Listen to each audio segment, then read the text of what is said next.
kacu gahugu keza sagwa amahoro mubawe abana bawe bose wavyaye utekanirwe utunganirwe gahugu kacu umutima wa Afrika abansi bawe bakanibona waratemvye niwatemagaye iyakuremye irakubona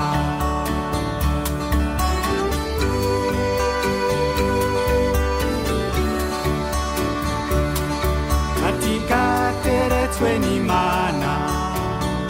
kadahenugwa n'umuyaga esa gatutu kawe Burundi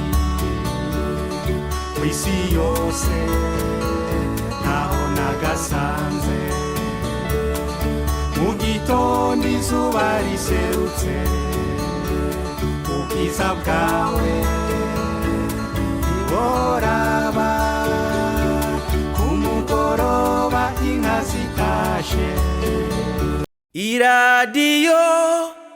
televiziyo RTBB n'ijwi ryiza ry'Uburundi bwiza.